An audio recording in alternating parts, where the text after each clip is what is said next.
Yo, Spunk got me some more. Spunk? Smoke bigger? Hopefully this shit's out. Fuck, just drop a record, yo. What's the drop? Video mixtape. Shades of Hip Hop.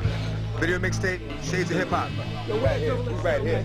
We right here, dog. We right here, dog. Where my dog's at? We right here, dog. See, you're supposed to be catching all this, dog. This is the real. You know, you don't want the perform shit, the rehearse shit. Me and DMX, whether jeans or suit on. What? No. Yes. Get charged what? All right, cool. You record this? You're on? The mic is right there. Oh, we need that? No, you don't need that. You don't need Oh, that. okay. We don't need that. So you got your drop yet? We've been doing this for like, we here, dog. We here, dog. Yo. That's my dog. Shades of Hip Hop. Y'all all got to give a happy birthday to this man right here, the hot chick coming out on the street. What?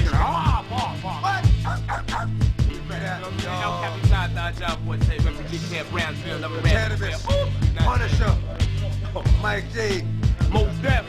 Most Def. Where's my dog at, man? Yo, one love to all the Sagittarians. Yes. Aquarius. We all up in here, baby. Where's my dog at? We all up in here, dog. Hold me down, man. I know. You got to pay the mic.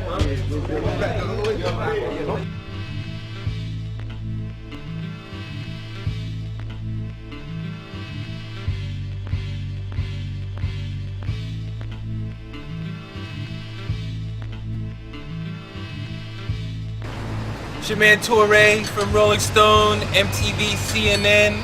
Checking out Shades of Hip Hop, the grimy, gutter, extra, real shit.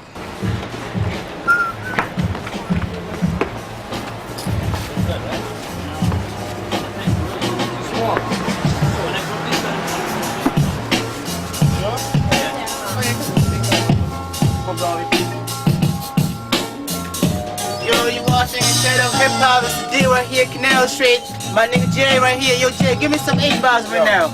Yo, I hate snitch bitch niggas. That's why I show no love. And get molested by cops, they just homo thugs. So for you faggot motherfuckers, I got homo slugs. I invented the pharmacy. You never sold no drugs, but I gotta get the bread and the butter.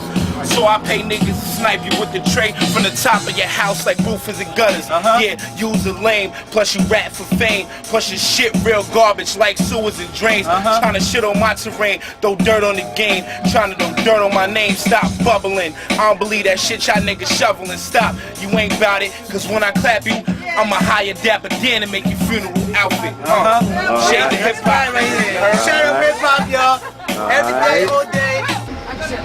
Yeah, what's good? This is Jay, 2G's Blazing Entertainment, Canal Street. You know what I mean? Holla back, my nigga D up in the building. We keeps it gutter. Shades of Hip Hop. Alright. Introduce yourself. Toure, right for Rolling Stone. I got a show on MTV2. That's with CNN. I write books. I got a novel coming out in September called Soul City. But you know what? The first time Shades of Hip Hop actually caught up with you was in December of '97. Could you explain a little bit what that was about? Yeah, well, we were doing a little round table for the Village Voice.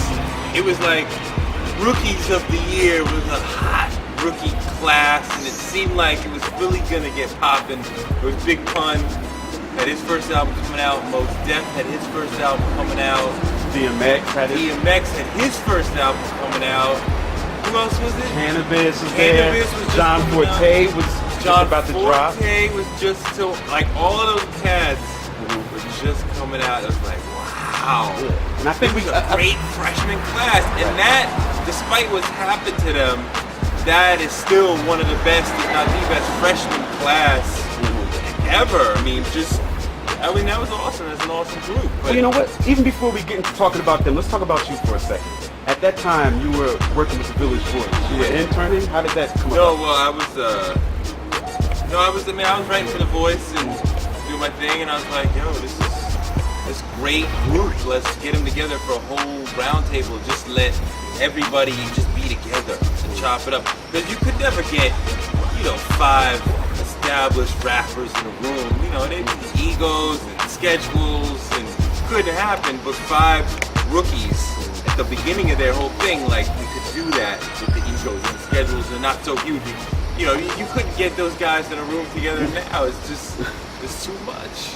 X was still growling, you know, but he was happy to come be part of the group. Forte was just chilling in the corner, you know, but he was happy to be there.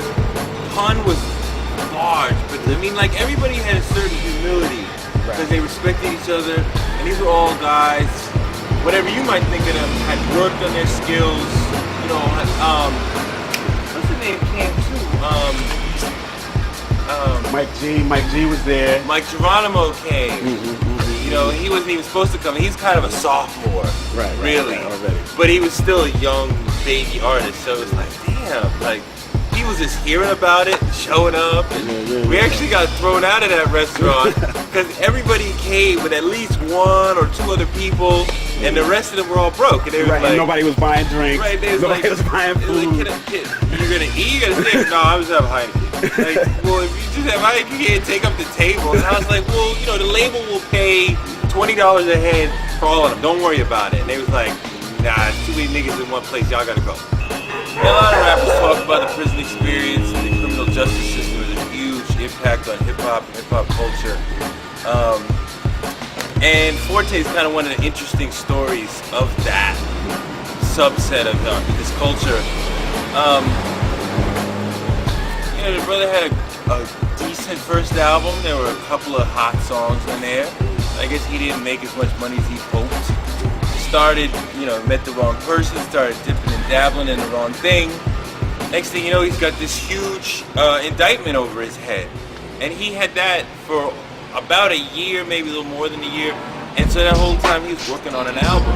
And he knew that there was a chance it may not be the case. I think he really thought he was gonna beat it, but he thought there was a strong chance he wouldn't beat it. He knew there was a strong chance he could end up behind bars.